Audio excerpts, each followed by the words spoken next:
በጣም ብዙ አዳዲስ ነገሮች አሉ። ለመናገር በጣም በርካታ ጉዳዮች ናቸው። አዳዲስ ነገሮች አሉት አርሰናል ቤት ውስጥ። አንደኛው ብዙዎቻችሁ እየጠየቃችሁኝ ያላችሁት የሞርጋን ሮጀርስን ጉዳይ ነው። ሞርጋን ሮጀርስ ከአርሰናል ጋር በመርህ ደረጃ አስምረዋት ይችን በመርህ ደረጃ ተስማምቷል። በመርህ ደረጃ ማለት ተጫዋቹ አርሰናል የመቀላቀል ፍላጎቱን አረጋግጧል። ይሄ ነው መርህ ማለት። ከዛ ተጫዋቹ ተስማምቷል የሚባለው ተጫዋቹና ክለቡ ሲስማሙ ነው። ተጫዋቹ ዝውውሩ አለቀ የሚባለው ሁለቱ ክለቦች ለምሳሌ አስቶን ቪላ እና አርሰናል ሲስማሙ፣ አርሰናል ገንዘቡን ሲከፍል ተሸጠ ይባላል። ስለዚህ ኢን ፕሪንሲፕል የሚባለው ፍቃድ ተሰጥቷቸዋል። አንደኛው አስቶን ቪላ ፍቃድ ሰጥቷል እንዲደራደሩ። ቅድም እንዳልኩት ኮንትራት ያለውን ተጫዋች ማናገር የሚችለው ክለቡን እንጂ ተጫዋቹን ማናገር አችልም። ፈጽሞ አይቻልም፣ ክልክል ነው። ስለዚህ በፕሪንሲፕል ደረጃ በመርህ ደረጃ ንግግሩን ጎሄድ ተብሏል። ከዛ በኋላ የሚቀጥሉ ነገሮች አሉ። ገንዘብ ላይ ሲደርስ ሊፈርስ ይችላል፣ ላይስማሙ ይችላሉ። ሰሞኑን እንደነገርናችሁ ለአስቶን ቪላ አመራሮች፣ ኃላፊዎች ሞርጋን ሮጀርስ ነግሯቸዋል። አርሰናል ከመጣ ተቀበሉ ጥያቄው፣ ሌላ ክለብ መሄድ አልፈልግም። አርሰናል ከመጣ ግን ተቀበሉ ይላል። በነገራችን ሮጀርስ ገና 23 ዓመቱ ነው። አድማጮቻችን ገና 23 ዓመቱ ነው። በአስቶን ቪላም ያለው ኮንትራት 2-3 ዓመት ኮንትራት አለው። አስቶን ቪላ የማያዋጣው ከሆነ ተጫዋቹ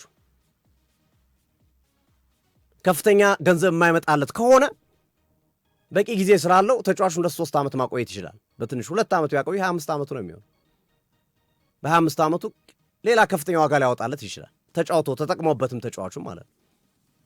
እና የአስቶን ቪላው ባለቤት መካከል አንዱ የሆኑ ሲዋርስ በተለይ የዚህ የዝውውር ጉዳዮችን ዳይሬክትሊ የሚመለከታቸው ዋናው ባለቤት ናቸው።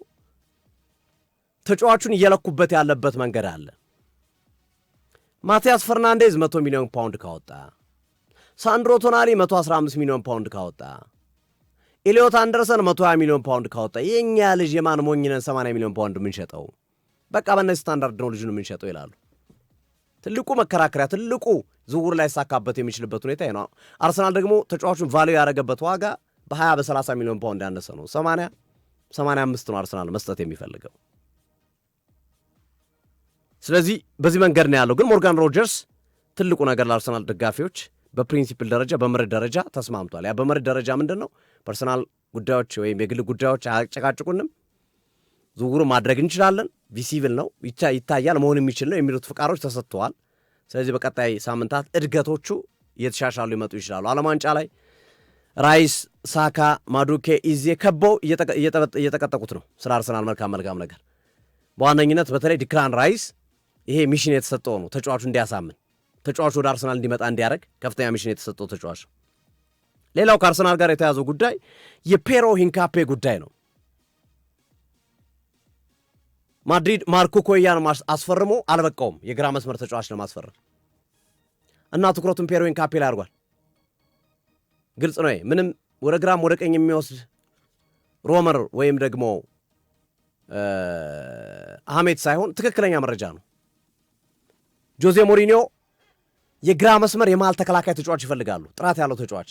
በነገራችን ላይ ፔሮ ሂንካፔ ቨርሳታይል ተጫዋች ነው። የግራ የመሃል ተከላካይ ሆኖ መጫወት ይችላል፣ የግራ የመስመር ተከላካይ ሆኖ መጫወት ይችላል። በአሰልጣኝ ጃቢ አሎንሶ ዘመን በብዛት ሲጫወትበት የነበረው ቦታ የግራ የመሃል ተከላካይ ነበር።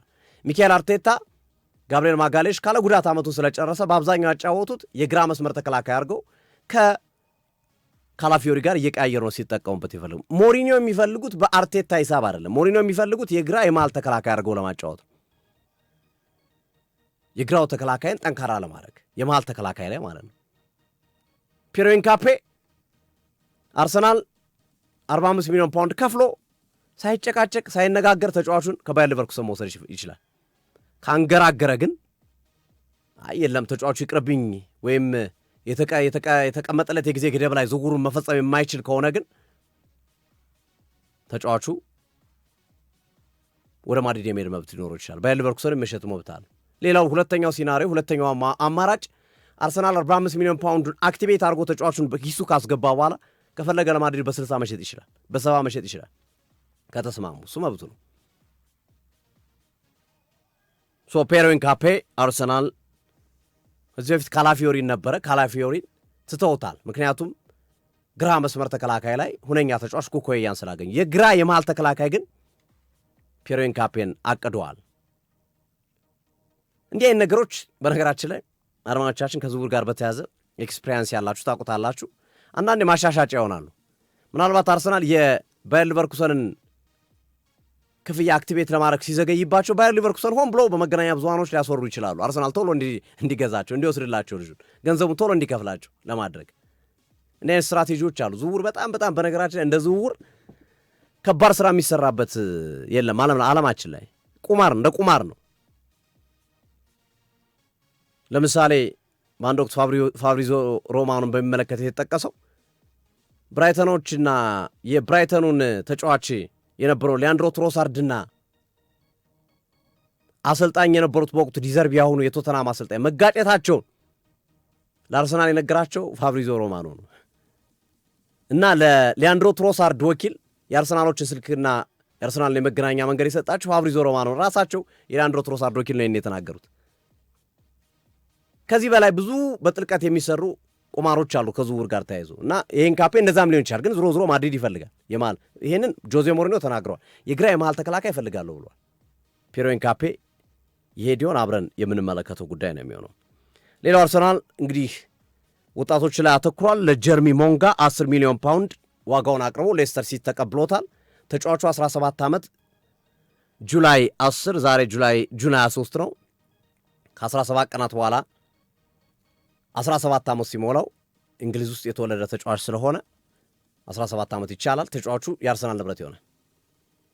አርሰናል ዝውውሩን ጨርሶታል። የጀርሚ ሞንጋ የመስመር አጥቂ ነው። ከጀርሚ ዶኩ ጋር የሚመሳሰል ተክለሰውነት የሚመሳሰል ያጫወት መንገድ ያለው ተጫዋች ነው ጀርሚ ሞንጋ።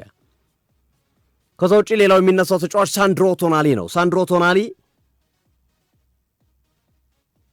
በቶተናም ዝውውሩ በጣም እየገፋ ነው። ቶተናም ተጫዋቹን ሲቲ፣ ዩናይትድ፣ አርሰናል፣ ቶተናም ይፈልጉት ነበር። ገፋ አድርገው የመጡት የአገሩ ልጅ ዲዘርቢ ናቸው፣ ጣሊያናዊ ናቸው።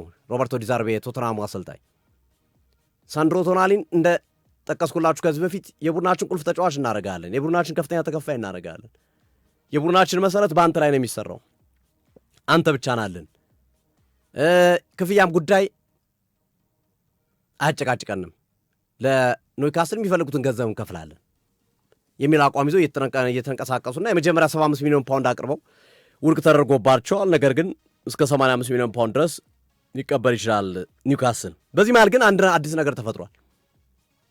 ሳንድሮ ቶናሊ አርሰናል ነው የምፈልጋል። ለአርሰናሎች ደውሏል።